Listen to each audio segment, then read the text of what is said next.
As we approach the turning of the year, there's an energy many of us feel. Perhaps you notice it too.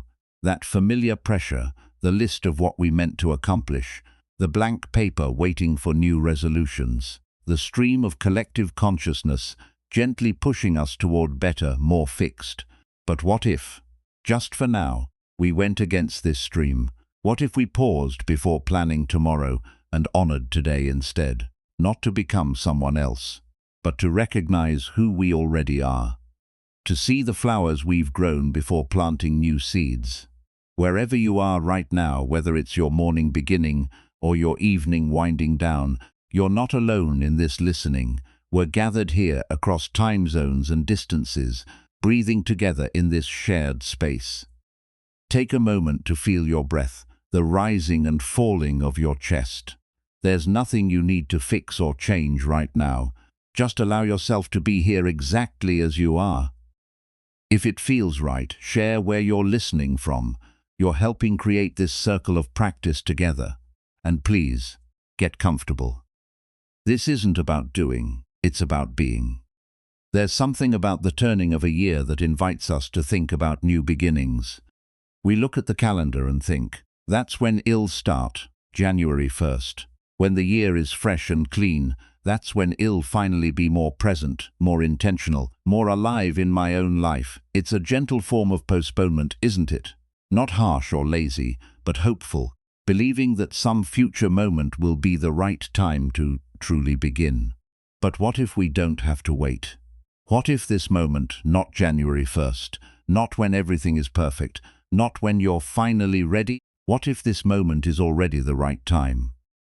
There's a story from the 13th century about a young monk who learned this lesson in the most unexpected way. The Zen master Dogen, who would later become one of the most influential teachers in Buddhist history, was a young monk studying in China.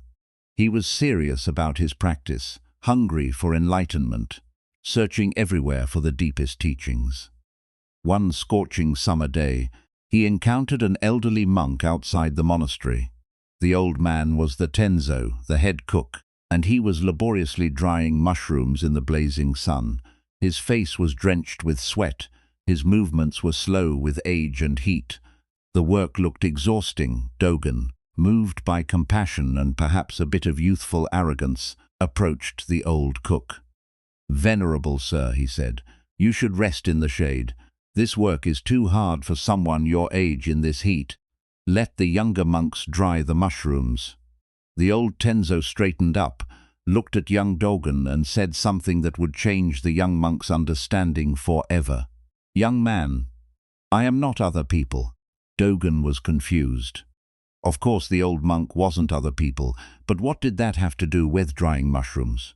He pressed further, "But venerable sir, why not rest now and work later when it's cooler?"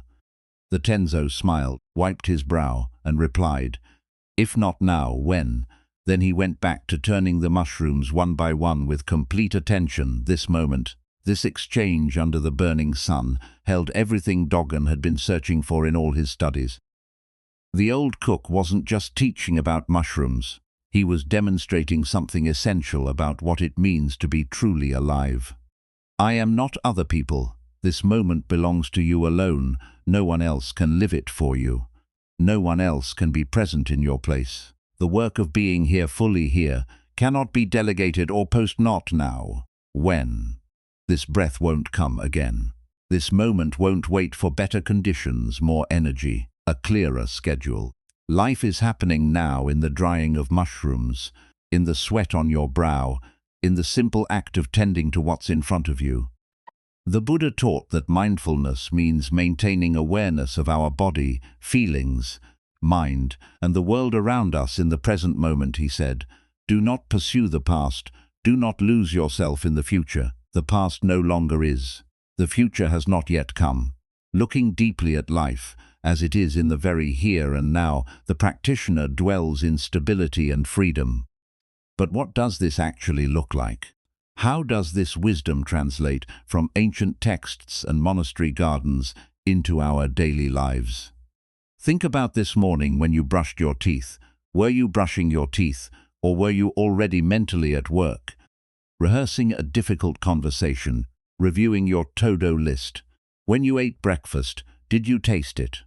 Or was the food just fuel eaten mechanically while scrolling through news or worrying about traffic? These seem like small things. Brushing teeth, eating breakfast, drying mushrooms. What difference does it make if our mind is elsewhere? The difference is this: these small moments are our life. String them together and they become hours, days, years. And if we're not present for them, if we're always living 5 minutes ahead or 5 years in the future, then we're not really living at all. We're ghosts in our own existence, haunting our days rather than inhabiting them. The old Tenzo understood something profound.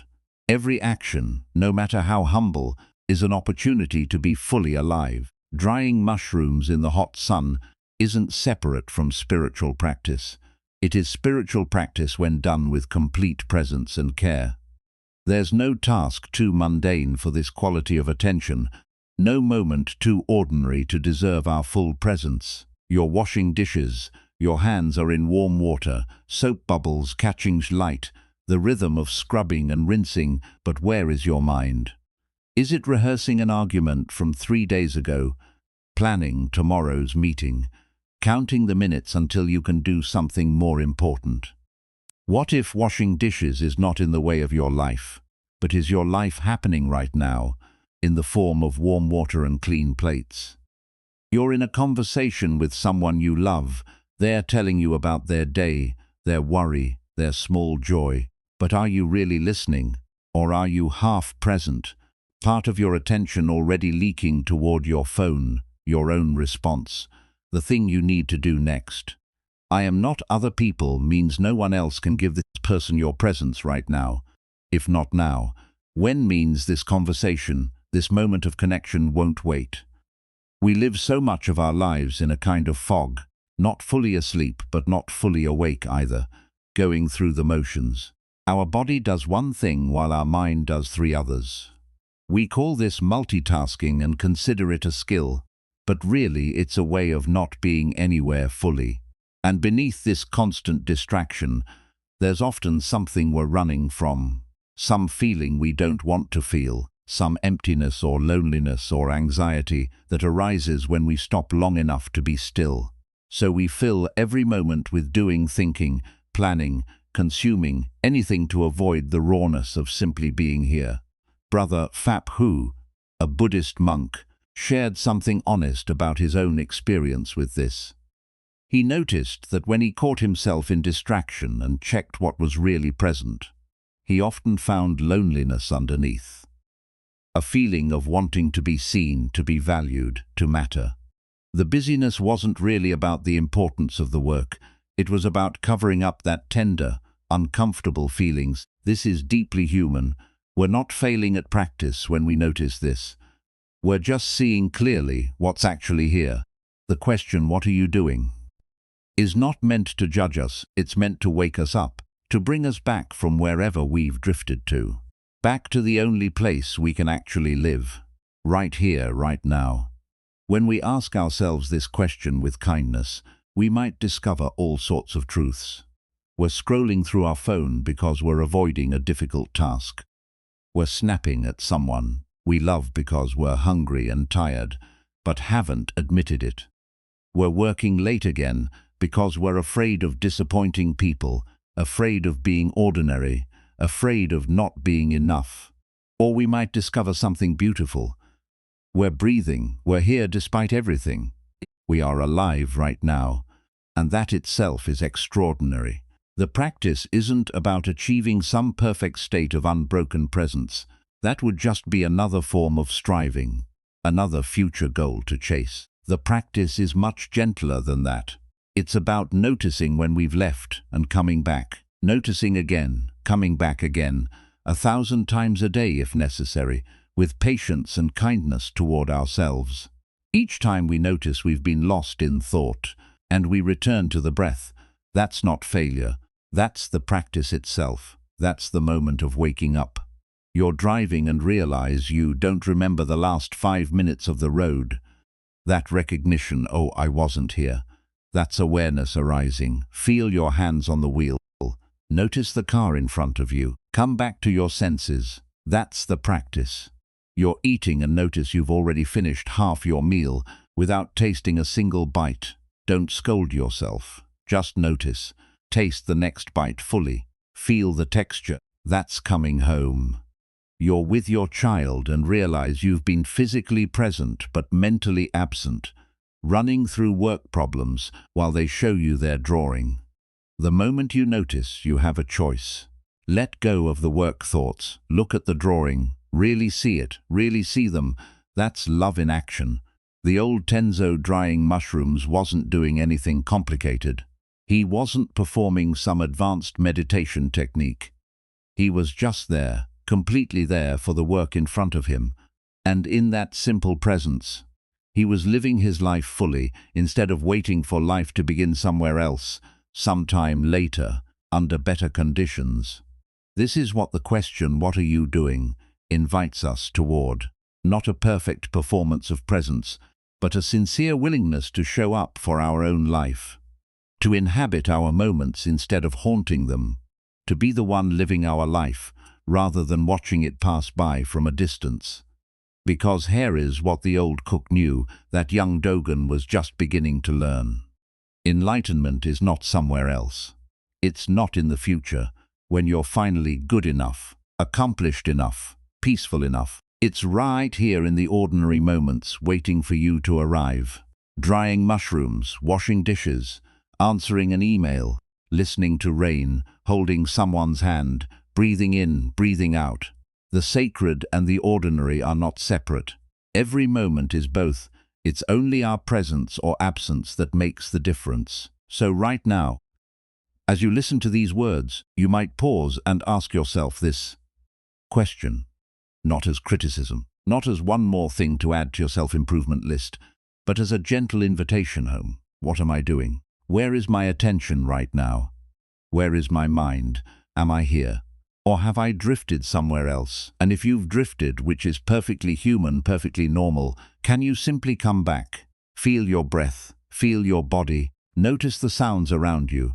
This is your life happening now. I am not other people. This moment is yours alone.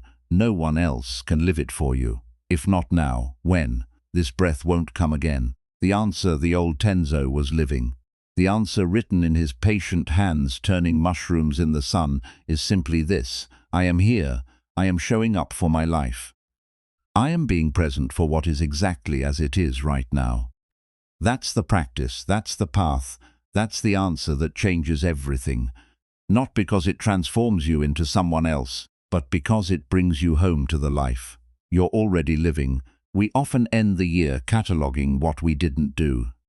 The resolutions we broke in February, the habits we didn't change, the goals we set with such hope that now sit abandoned, evidence of another year where we weren't quite enough. There's a stream that flows through all of us as the year comes to an end. It flows in only one direction, toward what's wrong, what's missing, what needs fixing. We stand at the edge of a new year and automatically begin the inventory of failures, shortcomings, all the ways we fell short of who we thought we'd be by now. This is such a powerful current that most of us don't even notice we're being pulled by it. It feels natural, responsible even, to focus on what needs improvement. That's how we grow, isn't it? That's how we become better. Answering this is harder than it should be, isn't it? Maybe you developed more patience this year. You breathed through moments that used to make you snap. You stayed present when you used to check out.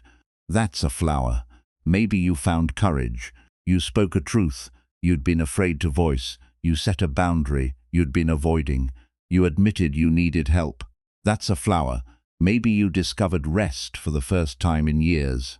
You allowed yourself to stop without drowning in guilt about what you weren't doing. That's a flower. Maybe it was resilience. You kept going through something that could have broken you. Or curiosity. You started asking why instead of just judging yourself. Or deeper understanding, not of philosophy, but of your own pain, your own patterns, your own heart. These are the flowers. And most of the time we walk right past them without noticing. Why is this so hard? Why can we catalogue our failures in detail but struggle to name a single quality we've grown? Part of it is how our brains are wired. We inherited neural pathways shaped by survival.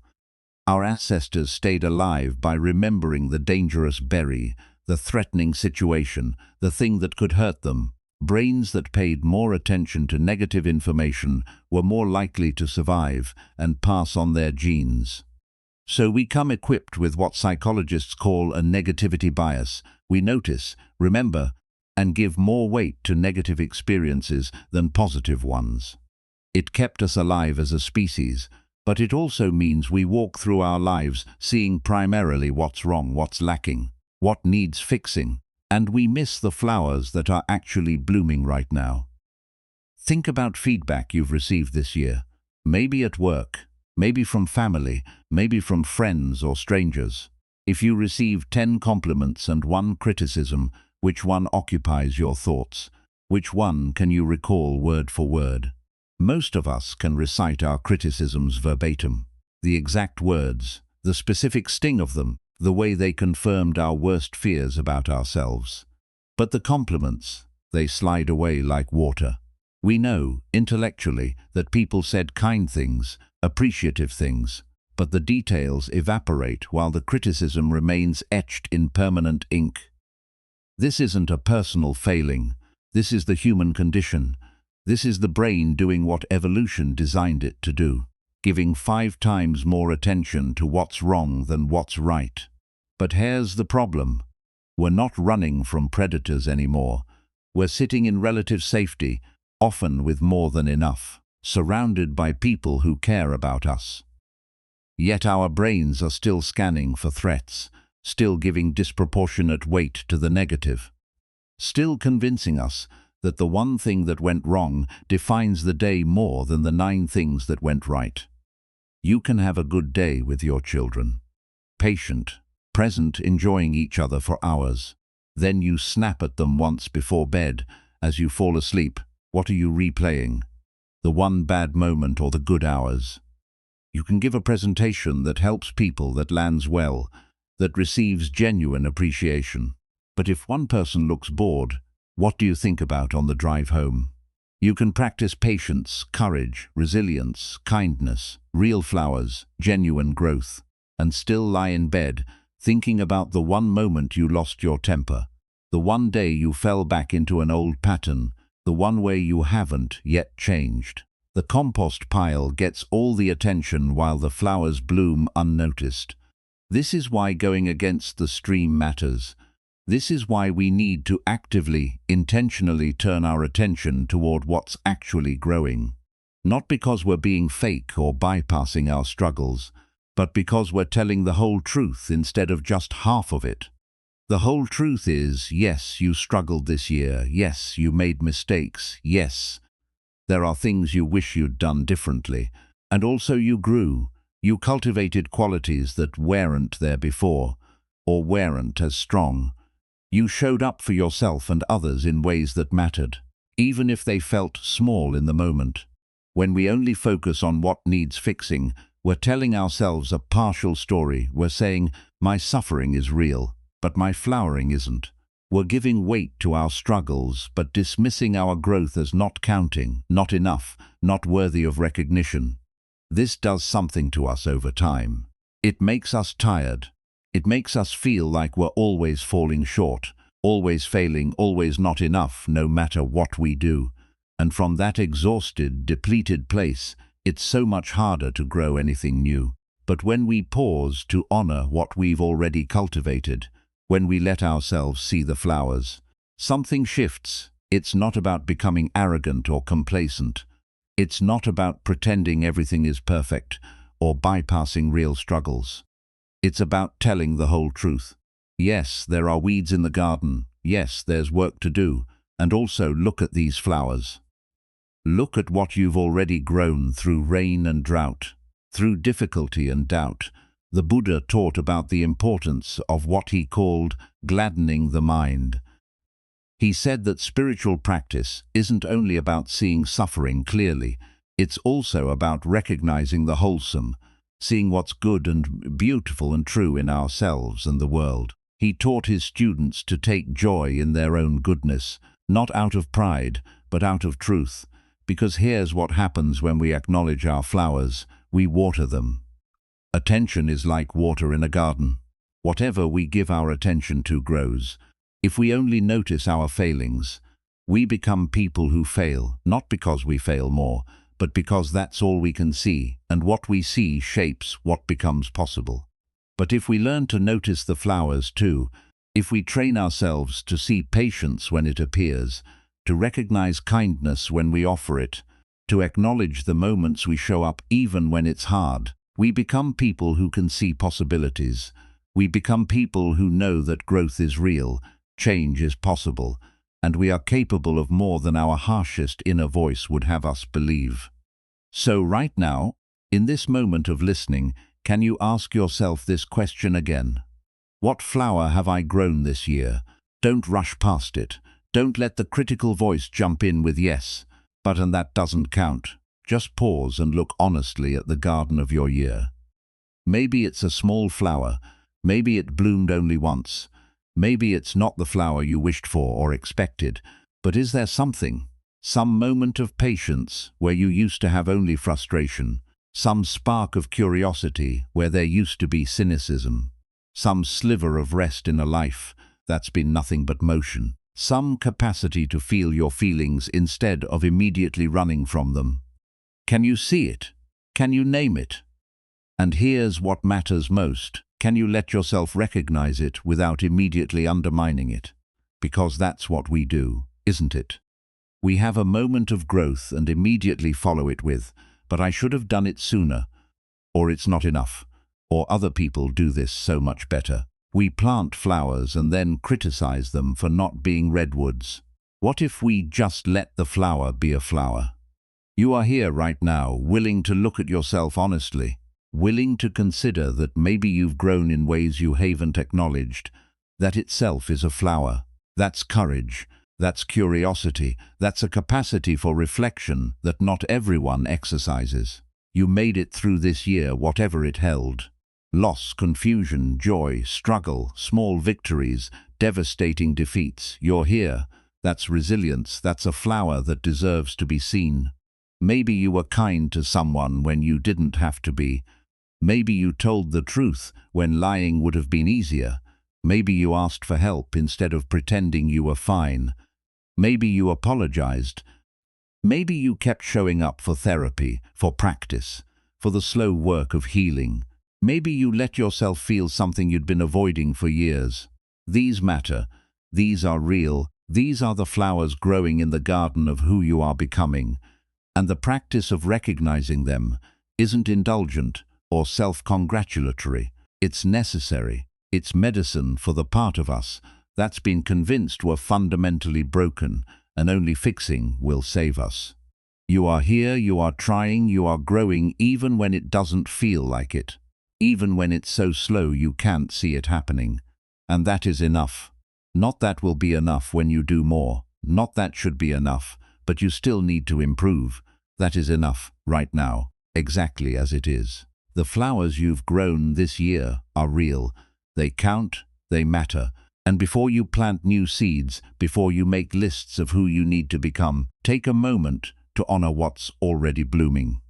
Because growth doesn't come from constant criticism, it comes from ground that's been tended with care, acknowledged with gratitude, seen with clear and loving eyes.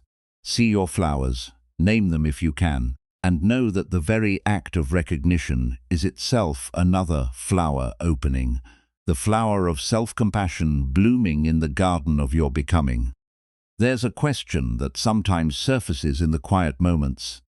Maybe when you're looking at old photographs, or lying awake at 3 in the morning, or driving alone with nothing but your thoughts for company.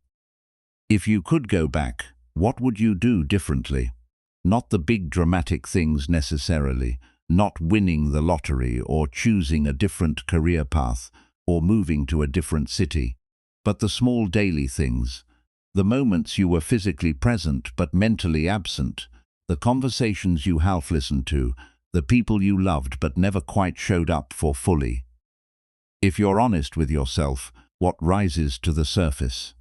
For many of us, the answer has something to do with presence, with really being there for the moments and the people who mattered most, not someday, not later, not when things calm down, but then, in those unrepeatable moments that seemed so ordinary at the time.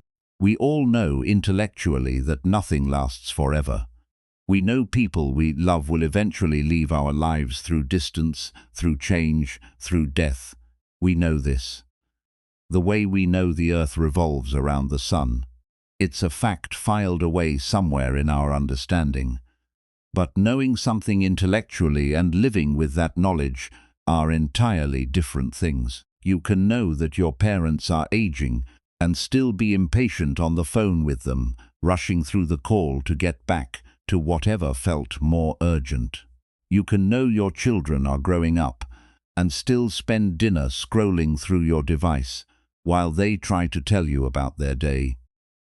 You can know your partner won't be there forever and still take them for granted, offering distracted half attention instead of genuine presence. This is the gap between knowing and living, between understanding impermanence as a concept and feeling it as a reality. The Buddha taught about this gap constantly. He used the Pali word anicca, impermanence, the truth that all things arise and pass away, but he didn't teach it as philosophy to memorize. He taught it as something to see directly, to feel in the body, to understand through lived experience. He said to his disciples, "All conditioned things are impermanent." When one sees this with wisdom, one turns away from suffering, not turns away from life, but from the suffering that comes from clinging to what cannot stay, from living as if we have infinite time, from postponing presence until some mythical later that may never arrive. Think about someone you care about deeply. Bring their face to mind right now. When was the last time you were truly, completely present with them? Not just in the same room, but genuinely there, listening without planning your response. Looking at them without your mind already on the next thing. Touching them with full awareness that this moment of connection is a gift, not a guarantee. For most of us, those moments are rare. Not because we don't love deeply, we do, but because we're operating under this unexamined assumption that there will always be another chance. Tomorrow we'll be more present. Next week we'll have that real conversation. After this busy season ends, we'll finally give them our full attention. When things settle down, when we're less stressed, when we have more time, then we'll really show up. But tomorrow isn't promised. Next week might not come, and even if it does, we'll likely be just as distracted, just as busy, just as convinced that presence can wait. You're having breakfast with your child before school. They're telling you about something that matters to them. A friend, a fear, a small triumph. But you're checking email, mentally reviewing your morning meeting, half listening while most of your attention is already at work. Years from now, you won't remember that email. As you look down at your boarding pass, Group 5, you watch as a handful of people walk up to the gate agent, confident, unhurried, privileged. They don't have to rush. They were always going to board first. And something happens inside you. Maybe it's subtle, so quick you barely notice it. Or maybe it's obvious. A familiar feeling you've had 1,000 times. A tightening, a comparison, a small voice that says they're better than you. They have something you don't. They're worth more. It's not rational. You know that. A boarding group is just a boarding group. It doesn't define your worth as a human being, but the feeling is there anyway. Inferiority, not enough, on the outside looking in at a club you don't belong to. Group 1, please come forward. More people stand, gather their bags, move toward the gate, and the energy shifts again. Now it's not just the first-class passengers who are better than you, it's also Group 1. The hierarchy is clear, and your place in it is near the bottom. You're still sitting, waiting for Group 5, but your mind is no longer here at the gate. It's spinning through comparisons, judgments, stories about what this all means. Why aren't you in Group 1? What choices led to you being in Group 5? If you were more successful, made more money, had your life more together, you'd be up there with them. Or maybe you swing the other way. Superiority instead of inferiority, looking at the people in first class and judging them for their privilege, their waste, their participation in a system of inequality. Either way, you're not at peace. You're caught in comparison, in resistance, in a story about how things should be different than they are. Groups 2 and 3. Welcome aboard. The crowd thickens around the gate. People are standing now even if their group hasn't been called, positioning themselves ready to surge forward the moment they hear their number. The energy is almost frantic, as if the plane might leave without them. As if there isn't a seat with their name on it waiting, as if this rushing matters. And here you are, swept up in it. Maybe you pull out your laptop, check your email one more time, make yourself look busy and important. See, I'm not just sitting here waiting, I'm working, I'm productive, I matter, even if I'm only Group 5. Or maybe you stand up, gather your bags, even though your group won't be called for another 10 minutes. Join the mass of people hovering and waiting and radiating collective anxiety. This is the collective consciousness we swim in. This is the water we don't even notice, because we've been in it so long. Competition, comparison, never enough. Always behind, rush, push, prove yourself, don't get left behind. But what if, right here in this moment, you paused? What if you took a breath and noticed what's actually happening? You're sitting in a chair at an airport gate. You have a ticket for a seat on a plane that will take you somewhere you want or need to go. The plane is right there. You can see it through the window. It's not leaving without you. Everyone with a boarding pass will get on. No one is being left behind. There is literally nothing to rush toward. Yes, you'll board later than first class, and when you do, you'll walk down the same jet bridge, through the same door onto the same plane, to a seat that will get you to the same destination at the same time as everyone else. The rushing changes nothing about the outcome.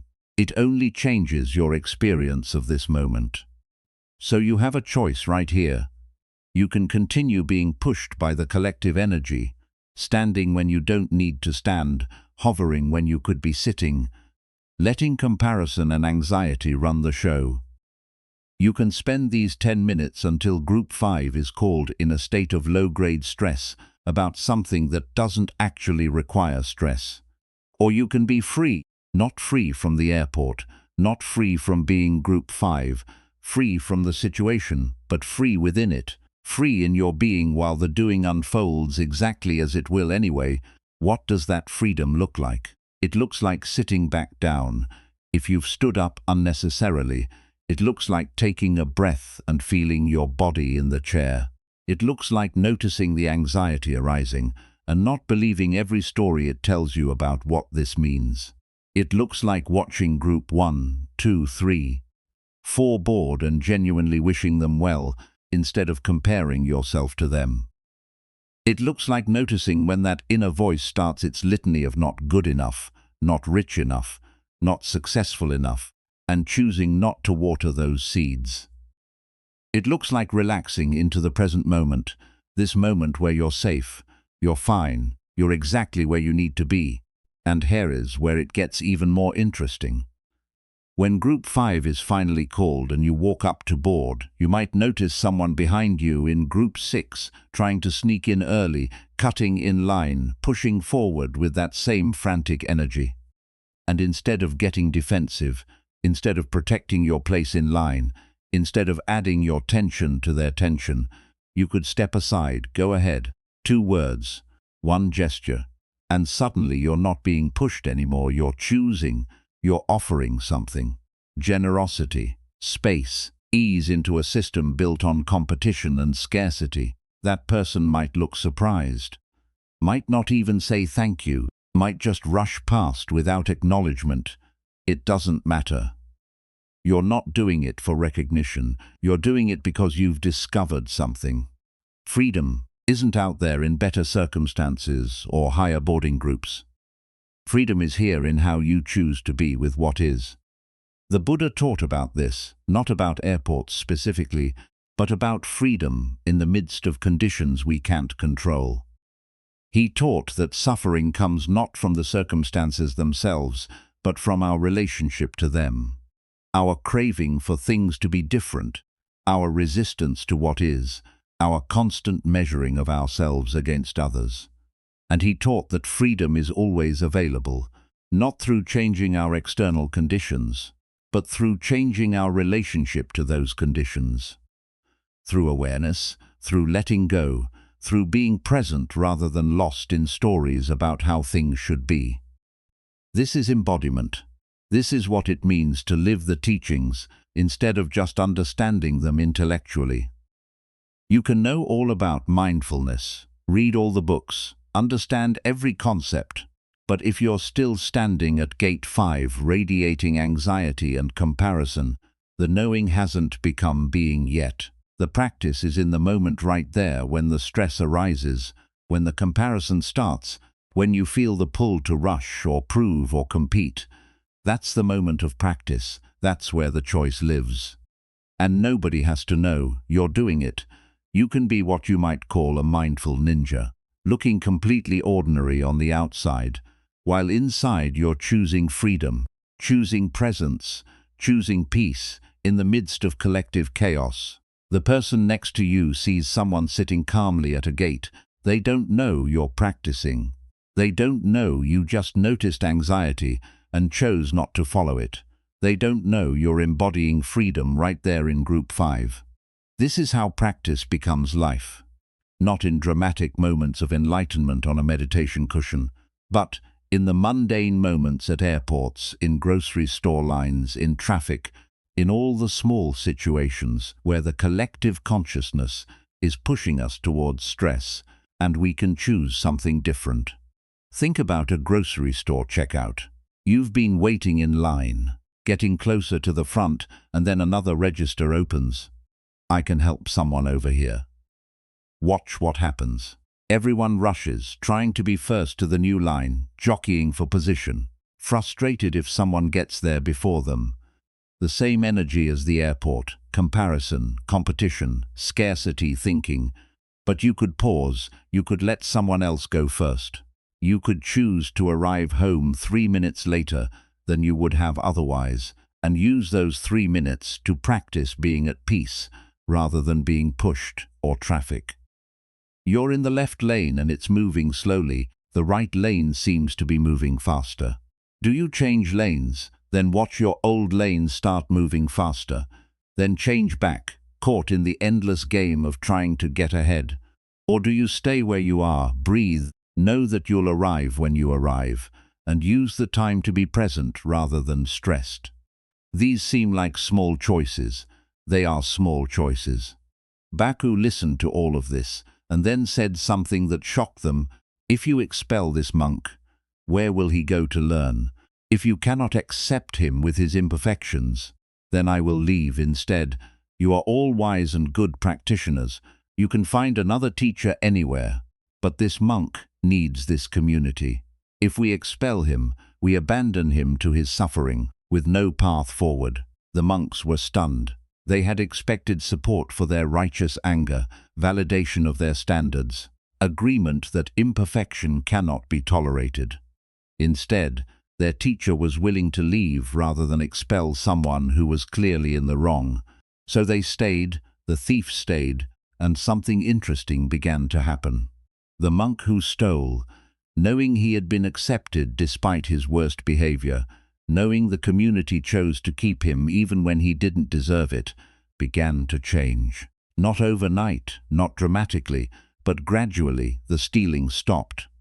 He began to practice more sincerely. Eventually, he transformed into one of the community's most dedicated practitioners. What changed him wasn't harsh judgment, wasn't punishment, wasn't being held to an impossible standard of immediate perfection.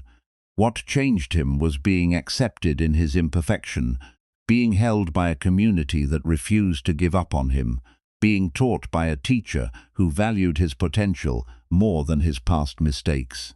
This story is medicine for those of us who struggle with perfectionism, either toward ourselves or toward others. Because here's what we often miss when we demand perfection, when we judge harshly, when we can't tolerate people learning at their own pace in their own way. We're not helping them improve. We're actually making it harder for them to grow.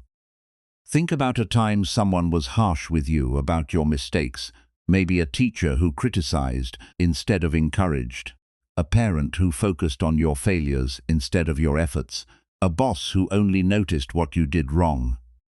Did that harshness make you better, or did it make you defensive, anxious, afraid to try, bitter about the impossibility of ever being good enough? Most of us shut down under harsh judgment. We stop taking risks because failure is too painful. We stop being creative because creativity requires experimentation, and experimentation means things won't be perfect. We stop growing because growth requires making mistakes, and mistakes are evidence that we're not good enough. The same is true when we're the ones doing the judging, when we can't tolerate other people's imperfections, when we're constantly trying to make everyone around us meet our standards. We create an atmosphere where no one can breathe. We think we're helping, we're teaching, we're correcting, we're maintaining standards. But often we're just spreading our own anxiety about not being perfect, projecting our own harsh inner critic onto everyone around us. And here's the really painful part. This way of being makes us bitter. When you spend your energy trying to make everyone perfect, trying to control every outcome, trying to ensure that things are done exactly right, you're fighting a battle you cannot win, because people will continue to be imperfect.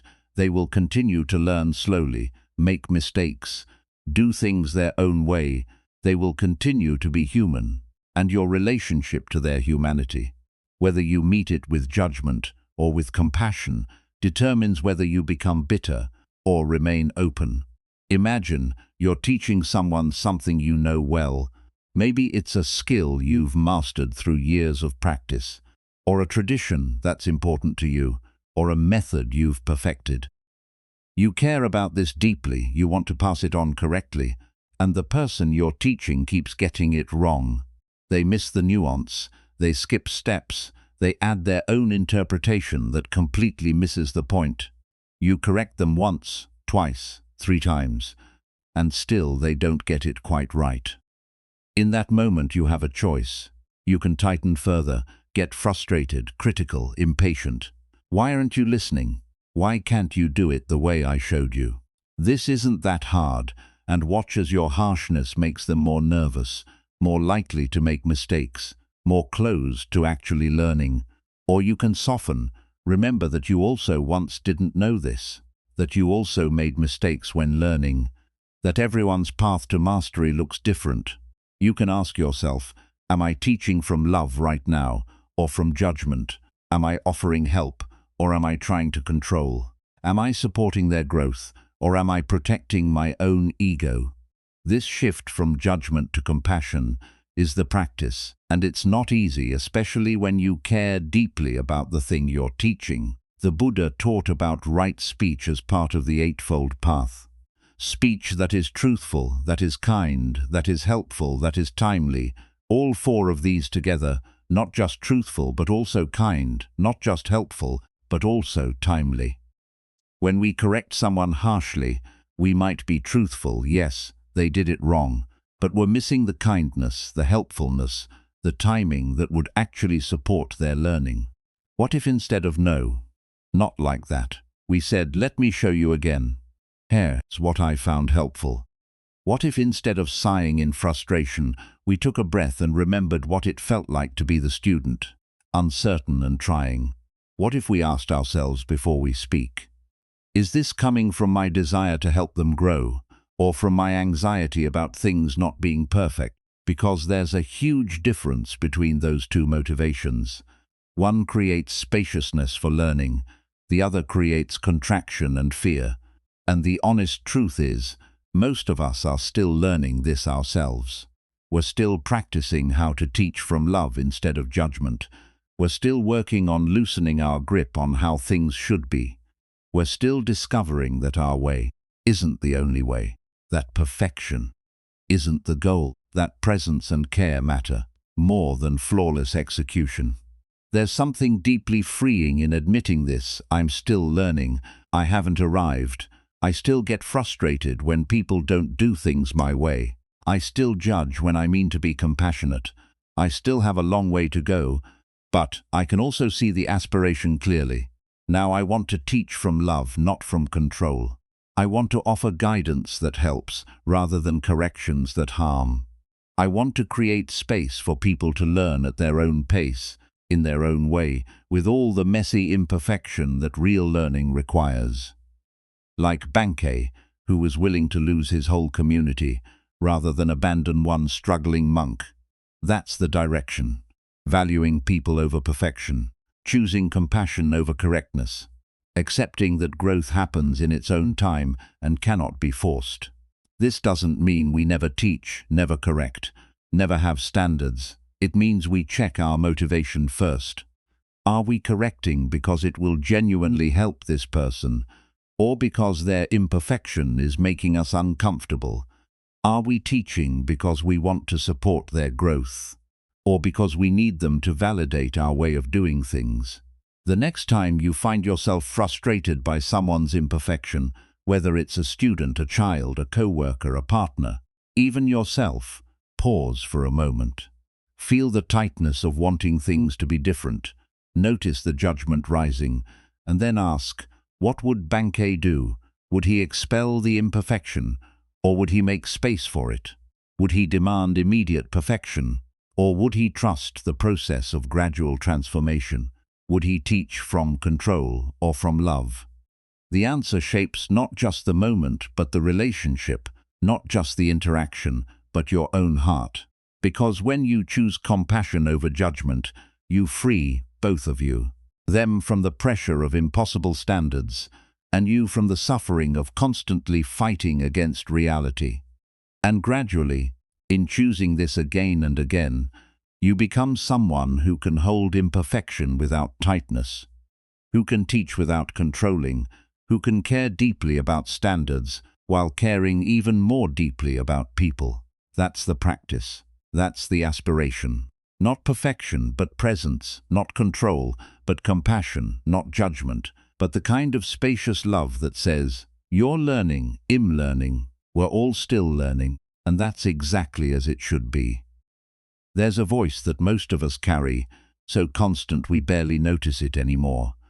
It speaks in the morning when you look in the mirror. It speaks when you scroll through social media and see everyone else's curated perfection. It speaks when you compare your career to your peers, your body to the images everywhere, your life to some invisible standard that always seems just out of reach. The voice has many variations, but the message is always the same. You're not enough, not successful enough, not attractive enough, not accomplished enough, not spiritual enough, not healed enough, not productive enough, not peaceful enough, not present enough, not enlightened enough. You need to be more, do more, fix more, achieve more, transform more. And then maybe, if you work hard enough and improve enough and finally become good enough, you'll be worthy of rest, of love, of simply being here. This is the water we swim in. This is the collective message pumped into us from every direction. So pervasive we think it's just reality, just truth, just the way things are. But what if it's not? What if this message, this relentless not enough that drives so much of our striving and our suffering, is not truth at all, but rather a story, a cultural invention, a mechanism that benefits some while exhausting everyone? Think about who profits from you believing you're not enough. The entire advertising industry is built on creating dissatisfaction. You're shown an image of what you should look like, what you should own, how you should live, and the gap between that and your current reality creates a hunger. That hunger drives consumption. Buy this product, this service, this lifestyle, and finally you'll be enough. Except you won't be, because the moment you acquire one thing, another not enough appears. The moment you achieve one goal, the goalposts move. It's designed to be endless. Because satisfied people don't keep buying, don't keep striving, don't keep feeding the machine. But it's not just advertising, it's deeper than that, more systemic. Many of us were raised with these messages from the very beginning. Well-meaning parents who wanted us to succeed, pushed us to do better, be better, achieve more. Teachers who measured our worth by grades and test scores. Peers who reinforced hierarchies of who was cool, attractive, valuable. We learned early that love and acceptance were conditional. Conditional on performance, on achievement, on being a certain way. And we internalize that conditionality so deeply that even now, as adults, we can't quite believe we're worthy of love just for existing. So we keep pushing, keep improving, keep trying to earn the acceptance that should have been our birthright. And here's what's painful to recognize. This isn't just individual suffering, this is collective. We're all doing this to each other and to ourselves, perpetuating a culture that makes everyone exhausted and no one enough. When you judge yourself harshly, you're more likely to judge others harshly. When you can't accept your own imperfection, you struggle to accept anyone else's. When you're constantly trying to prove your worth, you unconsciously participate in systems that rank and measure and sort people into worthy and unworthy. The discrimination we see in the world, the violence, the separation, the dehumanization, it mirrors the discrimination we carry inside. The way we divide people into categories of better and worse, valuable and disposable, deserving and undeserving, we do this to ourselves first. We look at parts of ourselves and say this is good, this is acceptable, and other parts and say this is bad, this must be eliminated. We try to expel the uncomfortable feelings, the unwanted patterns, the aspects of ourselves that don't fit the image of who we think we should be. But what if the path forward isn't more division, more expulsion, more trying to cut away everything? That's not perfect. What if the path forward is integration, acceptance, tending to all of it? The light and the shadow, the growth and the struggle, the beauty and the messiness with equal care. The Buddha taught about the middle way, not punishing ourselves into perfection, not indulging every impulse, but finding a path of wise balance and compassion. He taught that transformation doesn't come from harsh self-judgment, but from clear seeing combined with kindness. When you see your anger clearly but meet it with compassion, you're here because you're trying to protect something. Let me understand what you need. That anger can transform. When you see your fear clearly but meet it with kindness, you're here because something feels threatening. Let me tend to that. That fear can soften. But when you see your anger or fear and immediately judge it, reject it, try to force it away, it doesn't transform. It goes underground. It festers. It grows stronger in the dark. The same is true collectively. When we see suffering in the world and respond with more judgment, more separation, more us versus them, the suffering doesn't heal, it intensifies. But when we can hold the suffering with compassion, when we can tend to it rather than reject it, when we can see that the violence and separation out there is connected to the violence and separation we carry in here, then something can shift.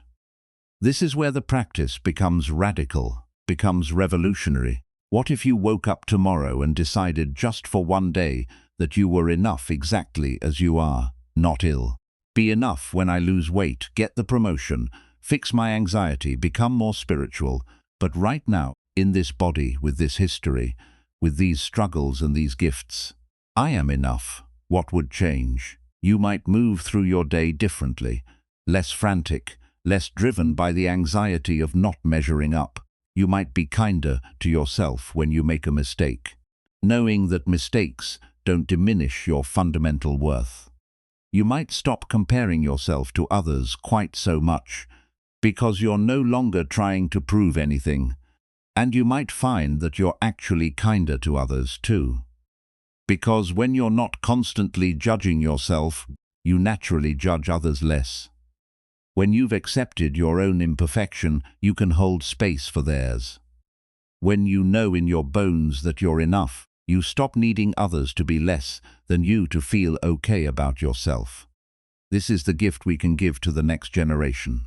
Not more pressure, not higher standards, not a longer list of what they need to achieve to be acceptable, but permission to be enough as they are. Children learn not from what we say, but from what we embody. If we tell them they're perfect while treating ourselves like we're fundamentally flawed, they learn the latter. If we preach self-love while practicing self-criticism, they learn to criticize themselves. If we say, "You're enough," while acting like we're never enough, they inherit the acting, not the saying.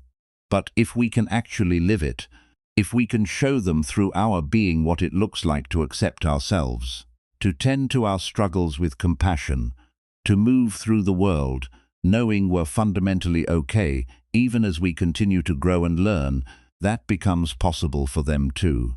This is what it means to change culture, not through grand gestures or perfect activism, but through the daily practice of being with ourselves and each other differently. What if we set an intention together here, now? Not a rigid resolution or another goal to fail at, but a gentle collective aspiration to practice knowing we're enough. To notice when the not enough voice arises, and instead of believing it automatically, to pause and ask, is this true? Or is this a story I've inherited, a message I've absorbed, a habit of thinking that doesn't actually serve my growth or well-being? To catch ourselves when we're pushing from a place of "I'm broken and need fixing," and instead see if we can approach growth from a place of "I'm whole and I'm curious about expanding." To recognize that sustainable transformation comes not from self-hatred, but from self-acceptance. Not passive resignation, but active compassion for ourselves as we are right now, which paradoxically creates more space for change than constant criticism ever could. And to remember that this practice ripples outward. When you stop treating yourself like you're not enough, you naturally stop treating others that way too. When you can hold your own complexity with compassion, you can hold the world's complexity with more wisdom. The Buddha taught that all beings have Buddha nature, inherent wisdom, inherent capacity for awakening, inherent worth that isn't earned or achieved, but simply is. Not because you're enlightened or perfect or beyond struggle, but because you're alive, aware, part of this vast web of existence. You don't have to earn your place here, you already belong. The tree doesn't earn its place in the forest by being the tallest or having the most perfect leaves. It belongs because it's part of the forest, contributing to the ecosystem just by being what it is. Growing at its own pace, weathering storms, offering what it offers, receiving what it needs. You're like this too. You belong to the web of life. Not because of what you achieve, but because you're here, breathing, being, contributing your unique presence to the whole. And when we can hold this truth, really hold it, not just understand it intellectually, but feel it in our bodies, in our being, we become part of the solution instead of perpetuating the problem. We become people who build bridges instead of walls, who create connection instead of division, who tend to suffering instead of pushing it away, who offer acceptance instead of constant judgment. This doesn't mean we ignore harmful behavior or enable suffering.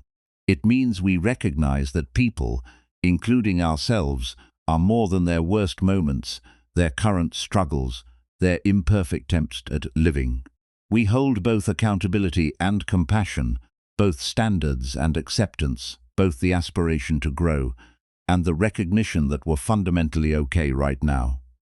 So as this year ends and another begins, as we think about intentions and aspirations and who we want to become, let's start here. Not with another list of how we need to fix ourselves, but with this simple revolutionary statement. I am enough. You are enough. We are enough. Right now, with all our imperfections and incompleteness, with all our struggles and our growth still happening, with all the ways we haven't figured it out yet, we are enough. this doesn't mean we stop growing or learning or working toward things. It means we do those things from a foundation of wholeness rather than from a wound of inadequacy. We grow because we're curious and alive, not because we're broken and need fixing. And when we live from this place, when enough of us live from this place, culture itself begins to shift. The collective consciousness changes. The water we're all swimming in becomes a little less toxic, a little more nourishing.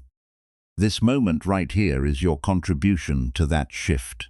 Not someday when you're finally perfect, not after you've achieved all your goals, not when you've healed completely from everything that's ever hurt you. Now, in your willingness to consider that maybe, just maybe, you've been enough all along. And as you offer this to yourself, you're offering it to everyone around you. Permission to be human, to be imperfect, to be in process, to be enough while still becoming. That's the gift. That's the practice. That's how we change not just ourselves, but the world we're creating together. One moment of self-acceptance at a time, one breath of knowing we're enough exactly as we are. Right now, as you read these words, your heart is beating. Feel it for a moment. That steady rhythm, that pulse of life moving through you without any effort on your part. It beats while you sleep, while you work, while you worry, while you rest. It's been beating since before you were born in the darkness of your mother's womb, and it will beat until the moment your life completes. But your heartbeat isn't solitary, it's echoing the heartbeat of your mother, which echoed the heartbeat of her mother, which echoed back through generations you never knew, but whose lives made yours possible. Every breath you take contains atoms that once moved through their lungs. Every cell in your body carries genetic memory from ancestors whose names you'll never know, but whose struggles, whose survival, whose love brought you here. And your heartbeat reaches forward too. If you have children, or will have children, your rhythm becomes part of theirs. If you don't have biological children, your actions, your words, your way of being still ripples into the future, influencing people you'll never meet, shaping a world you'll never see. This is what the Buddha taught about when he spoke of interbeing, the truth that nothing exists separately, that everything arises in connection with everything else, that the boundaries we draw between self and other, between me and world, between past and future, are real in one sense, but illusory in a deeper sense. You are not a separate self, isolated and independent. You are a process, a flow, a meeting place of countless conditions. Genetic, cultural, environmental, historical, all converging in this moment to create the experience of you. Look at your hand right now. Seems solid, seems clearly yours, seems separate from everything else. But that hand is made of food you ate that came from soil and sun and rain and the labor of farmers and truck drivers and grocery store workers. It's made of water that cycled through clouds and rivers and treatment plants and pipes to reach you. It's shaped by DNA from your parents and their parents stretching back millennia. Where does your hand begin and the rest of the world end? The boundaries are fuzzy, permeable, arbitrary. You are continuous with the world, not separate from it. And this isn't just poetic philosophy. It's a practical truth that changes how we live. When you understand interbeing, when you really feel it in your body and not just know it in your head, you can't consume without awareness of impact. You can't act without recognizing that your actions ripple outward, touching systems and beings far beyond what you can see. The meal you eat connects you to soil health, to farming practices, to labor conditions, to climate patterns, to the future availability of food for people you'll never meet. The words you speak create emotional weather that affects not just the person hearing them, but everyone that person encounters afterward, carrying your tone, your kindness or harshness into interactions you'll never witness. You're not a separate point acting on the world from the outside. You're a thread in the web, and when you move, the whole web vibrates. This understanding could be overwhelming, If everything connects to everything, how can we possibly make good choices? But actually, it simplifies things, because if you're not separate from the environment, then caring for the environment isn't some altruistic duty, it's self-care. The air you breathe tomorrow is being created by trees today. The water you'll drink next year is moving through watersheds right now. The climate your children will inherit is being shaped by actions taken this moment. When you live deeply in this present moment, when you're fully here, fully aware, fully engaged with what is, that itself becomes your best contribution.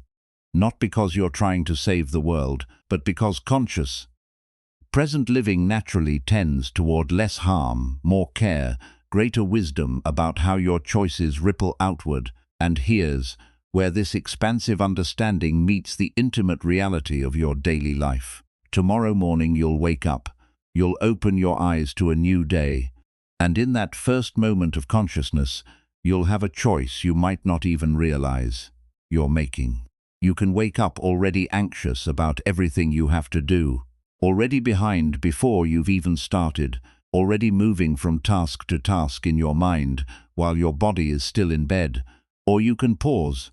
You can take one conscious breath before reaching for your phone. You can feel your body in the bed, hear the sounds around you, notice the light or darkness, and ask yourself a simple question. I have 24 hours ahead of me. How would I like to live them? Not, what do I need to accomplish today? Not, how will I get through everything on my list? But how would I like to be as I move through this day? This question changes everything, because most of us focus on the doing, the tasks, the goals, the productivity, the achievement. We measure the day by what we got done, what we checked off, what we accomplished, and we miss the being, the quality of presence we brought, the kindness or harshness in our interactions, the peace or anxiety we carried through our hours. But being is the foundation. How you are determines how you do what you do. You can wash dishes with resentment, mind elsewhere, hands moving mechanically while you replay an argument or worry about tomorrow. Or you can wash dishes with presence, feeling the warm water, seeing the soap bubbles, engaging fully with this simple act of care for the things that nourish you. Same task, completely different quality of being, and that quality ripples outward. The person who washes dishes with presence brings that presence to their next interaction. The person who washes dishes with resentment carries that resentment forward. The Buddha taught about mindfulness, concentration, and insight as the threefold training, not as abstract concepts, but as lived practices that shape every moment. Mindfulness means being aware of what's actually happening right now, rather than lost in thought about past or future. Concentration means gathering your scattered attention and bringing it fully to what's here. Insight means seeing clearly into the nature of things. Impermanence, interbeing, the causes of suffering, and the path to freedom. These aren't things you do only on a meditation cushion. They're ways of being that you can bring to every moment of your day. When you're stuck in traffic, you can practice mindfulness. Noticing the frustration arising, feeling it in your body, seeing the thoughts that spin around it, and choosing whether to believe and follow those thoughts, or simply let them be while you breathe and accept what is. When you're listening to someone speak, you can practice concentration. Gathering your attention away from your own thoughts, your planned response, your phone, and bringing it fully to this person, this moment, this connection. When you notice yourself rushing through your morning routine, you can practice insight, seeing that the rushing comes from a belief that you don't have enough time. Investigating whether that's actually true, recognizing that this moment is your life happening, and you're missing it in the attempt to get to some future moment that never quite arrives. This is what it means to embody the teachings rather than just know them. You probably have a busy schedule tomorrow. Most of us do. There will be things you need to do, places you need to be, responsibilities you need to meet. You can't change that, but you can change how you show up for it. You can show up rushed and resentful, or you can show up present and engaged. You can show up defending and protecting, or you can show up open and curious. You can show up already exhausted from everything you think you should be, or you can show up as you actually are, enough for this moment. And when things don't go as planned, which they won't because life is like that, you can invoke kindness. The meeting runs long. Traffic is worse than expected. Someone is short with you. For reasons that have nothing to do with you, your carefully planned day falls apart by 10 in the morning. In that moment, you have a choice. You can tighten further, add your frustration to the situation, make everything harder for yourself and everyone around you. Or you can soften, breathe, find even a small bit of kindness for yourself and the imperfect unfolding of the day. This isn't weakness, this isn't being passive or accepting whatever happens without boundaries or agency. This is wisdom, recognizing that your resistance to what's already happened only adds suffering to difficulty, that your kindness in challenging moments is often the most powerful thing you can offer. What you cultivate in these small moments adds up to the texture of your life. If you practice kindness when things go wrong, you become someone for whom kindness is available even in difficult times. If you practice presence during mundane tasks, you become someone who can be present for the meaningful ones too. If you practice freedom from collective anxiety at the airport or in line or in traffic, you become someone who carries freedom as a quality of being rather than constantly seeking it as a future achievement. Loving kindness, freedom, peace, these aren't abstract notions or nice ideas. They're ways of being that you develop through practice, through choosing them again and again in small moments, until they become woven into the fabric of who you are. And this is your gift to the web. Remember, you're not separate. Your state of being affects everyone around you. Your anxiety contributes to collective anxiety. Your peace contributes to collective peace. Your presence makes presence more available to others. Your kindness ripples outward in ways you'll never fully track. So when you ask yourself tomorrow morning, how would I like to live these 24 hours? You're not just asking for yourself. You're asking for everyone your life will touch today. Everyone who will feel your presence or your absence. Everyone who will be affected by whether you show up rushed and defended or present and open. The new year ahead is an open canvas, but actually every day is an open canvas. Every moment is a brushstroke. The way you speak to your child, the attention you bring to your work, the patience or impatience you carry through the grocery store. The awareness or unconsciousness you bring to what you consume and how you move through the world. You don't need to make grand gestures or dramatic changes. You don't need to wait until you're somehow better, or more healed, or more enlightened to start painting. You're already painting every moment. The only question is whether you're doing it consciously or unconsciously, with awareness or on autopilot, with care or with carelessness. The Buddha taught that we're always practicing something. If we're not practicing presence, we're practicing distraction. If we're not practicing kindness, we're practicing harshness. If we're not practicing freedom, we're practicing being pushed around by every impulse and anxiety. So what will you practice tomorrow? Not for the whole day, that's too ambitious. Too set up for failure, just for one moment. The moment you wake up, or the moment you wash your face, or the first time someone speaks to you. Just one moment where you pause and ask, how would I like to be right now? And maybe the answer is present, kind, free from the pushing, connected to the web rather than feeling alone. Aware that my heartbeat echoes backward through generations and forward into a future I'm helping create. This awareness doesn't have to make you heavy with responsibility. It can actually lighten things.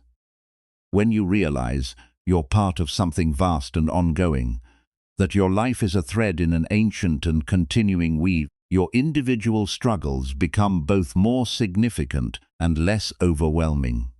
more significant because they actually matter, because how you tend to your own consciousness contributes to collective consciousness, because your healing or your suffering affects the whole web, less overwhelming, because you don't have to do it all alone, because you're held by the same web you're part of, because the wisdom and strength of countless beings flows through you, whether you realize it or not.